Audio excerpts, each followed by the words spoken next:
माँ बाप से बढ़कर जग में कोई दूजा नहीं खजाना। जिसने तुझे जन्म दिया रे दिल उसका नहीं दुखाना। जिसने तुझे जन्म दिया रे दिल उसका नहीं दुखाना। पूरे ब्रह्मांड में तुम्हारे हमारे विकास को देख करके केवल 3 व्यक्ति खुश होते हैं। तुम्हारे बल को देख करके 3 व्यक्ति खुश होते हैं।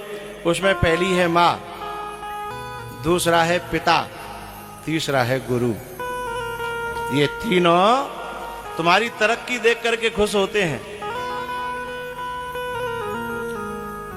यदि बेटा बाप को पटक दे अखाड़े में तो दुनिया की नजर में तो ऐसा लगता है कि पिट गया, गिर गया, लेकिन वहां के भीतर से देखो क्या खुशी का ठिकाना नहीं कि आज मुझे बेटे ने पटक दिया, आज मेरा बेटा ताकतवर हो गया है? बिजनेस में बेटा यदि बाप को पीछे छोड़ दे, शायद किसी को खुशी हो या न हो, लेकिन माँ बाप और गुरु इन 3 को बहुत खुशी होती है?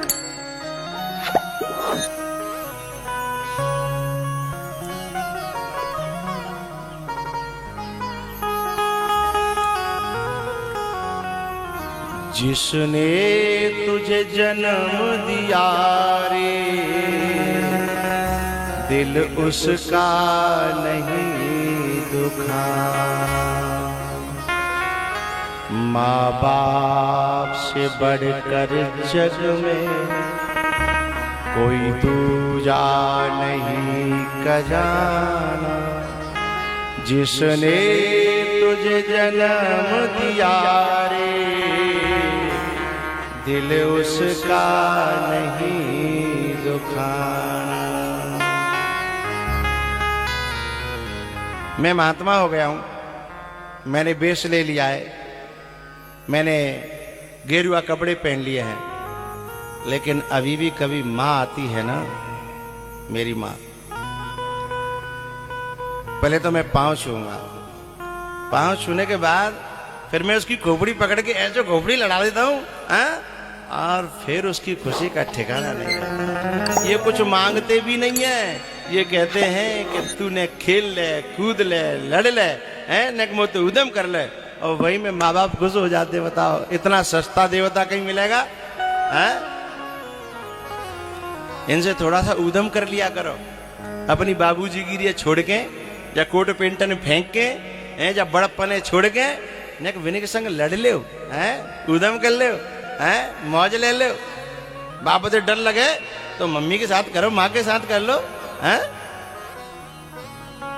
यदि बाप पिताजी से डर लगता है तो पिताजी के माँ से कह दो, पिताजी से कह देना कि अब बेटा बड़ा हो गया है, अब उन्हें काम करने की नहीं, कर रहे हैं उनकी मर्जी है तो करें, लेकिन कथा सुने, भागवत सुने, जो धर्म पुण्य करना करने, मैं कमाऊंगा। कितना दिल गार्डन गार्डन होता है, तो लगता है माँ को कि मैंने पूत को जन्म दिया, बाप को लगता है कि मैंने पुत्र को जन्म दिया है। तो मेरा नए नए बच्चों से कहना है कि इस पुण्य को लूटना। और सुनो, तुम जो कुछ करोगे माँ बाप को दोगे, तुम्हें एक बढ़िया बात बता दूं, बच के रहना तुम ही काजे है, वे तो वैसे ही खुश रह जाएंगे, बच के जोर के धरेंगे तो अंतिम में है भिंडवाजा तो दे के जाएंगे नहीं है, मुरे नवाजे नहीं देंगे, वे तुम में तो ही काहुए देंगे। लेकिन जो तुम्हारी जो बहुएं आ गई ना, बे जो कहेंगे पतो ना तुम्हें देंगे कि नहीं देंगे, कौन छोटे न दे जाए हैं। लेकिन एक बात बताऊं, बे भले ही है सके तो कोई छोटो या बड़ो गरीब रहेगा होए, भाई पैसा दे दें, लेकिन जो असली दिल की दुआ है वो किसको दे के जाएंगे जरा बताना।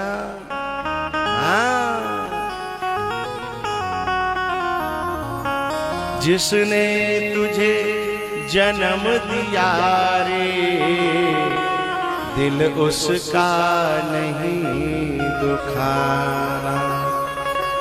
माँ बाप से बढ़कर जग में कोई दूजा नहीं खजाना। जिसने तुझे जन्म दिया रे, दिल उसका नहीं दुखाना। जिसने तुझे जन्म दिया रे, दिल उसका नहीं। क्यों राम सिंह के पिताजी नहीं है? कैसा साल है? 10 साल है? 25 साल जी। लेकिन आज उनकी जो आत्मा है ना, आज इतनी खुश हो रही होगी। अच्छा ये है जी। आज उनकी आत्मा यदि इधर होगी और देख रही होगी ना, उनकी खुशी का ठिकाना नहीं होगा कि मेरी औलाद बार बार धर्म के मार्ग पर इतना चल रही है, इतने बड़े बड़े काम कर रही है। हाँ? मुझे एक दिन विनोद ने बताया था कि गुरुजी बड़ो भैया है ना मेरो राम सिंह, वो यूं कह रहा है कि जब तक मैं यहाँ संत ने भोजन नहीं करो तो मेरी कथा को का फल है, इसलिए संत ने भोजन मेरे यहाँ कराओ। तो मैंने कि जरूर कराओ। वह जो व्यक्ति परीक्षित बना है वो व्यक्ति संतों का भोजन कराए, अतिथियों को भोजन कराए, तो ये बहुत बड़ी बात है, अच्छी बात है और होना भी चाहिए है? होना भी चाहिए। तो आज उनकी आत्मा है, आज उनका मन, आज उनका हृदय गार्डन गार्डन हो रहा होगा। है? तुम 2 भाई हो? 3 भाई हैं। हाँ।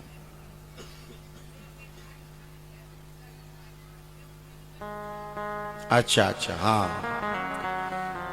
तो जब वो देखते होंगे कि मेरी औलाद, मेरी संतान है कितने बड़े बड़े काम कर रही है। एक बात बताऊं आप सबको, औलाद की कर्मों को देख करके माँ बाप का सीना ऊंचा हो जाए, उसका बेटा होना सफल हो जाता है। और नहीं संतान तो सुअरिया भी पैदा करती है, कुतिया भी पैदा करती है, जो केवल वो दूसरों पे भौंकने का काम करते हैं। जो धर्म के मार्ग में चल रही है, जो बिन पे भौंके, बे तो मैं बन सुअरिया की बात ना कर रहा हूं। धर्म के मार्ग पे चलने वालों के ऊपर जो भौंकते हैं वे बिना पूछ के कुत्ते हैं, और उनको जो पैदा करे वो सुअरिया कुतिया ही तो है? जननी वो है? के जननी तू भक्त जन, के दाता के सूर, और ना है तो तू बांझ रे, काहे गमावे नूर है। ये राम सिंह की जो माँ है ना, इसके भजन का फल है ये विनोद कबाड़ी भी पहले बहुत गरीब था, मेरा परिचित था, बहुत गरीब था, अपना खुद का छोटा मोटा काम करता था। फिर ये हुआ, फिर जब इसने मकान बनवाया तब मुझे बुलाया, गुरुजी आपके आशीर्वाद से, आपकी कृपा से मकान का वो पूरी हवेली हो, तो इतना बड़ा हॉल है।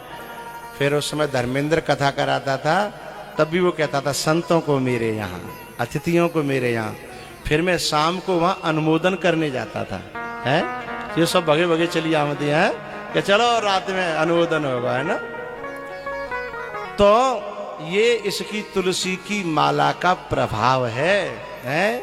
माँ बाप के पुण्य जब फलोन्मुख होते हैं तो औलाद का समृद्धि होती है, औलाद का विकास होता है? आज तभी तो तो जिनके कर्मों को देख करके माँ बाप का सिर ऊंचा हो जाए वो सपूत है, और जिनके कर्मंते देख देख के सुन सुन के माँ बाप पे मोह छुपाना पड़े, वे कपूत हैं कपूत। बिन को मोह देखवे को धर्म नहीं है। और भैया मेरे एक पहले चिट्ठी चलती थी, तो चिट्ठी में लास्ट में एक बात लिखी जाती, मेरे थोड़े लिखे को क्या लिखा था, बहुत समझना। चिट्ठी के जमाने के कौन कौन हो, जरा हाथ खड़े करिए। चिट्ठी के जमाने के चिट्ठी कौन कौन पढ़ी है, लिखी है, देखी है, हाथ खड़े करिए। ठीक है, नीचे कर लो। आज जब वाका सुकून अलग हो तो चिट्ठी एक बार नहीं पढ़ी जाती है, बार बार है, और बार बार पढ़ के फिर भाई खुश होते, अच्छा जान न्यों लिखी है। चिट्ठी बार बार पढ़ी जाती थी।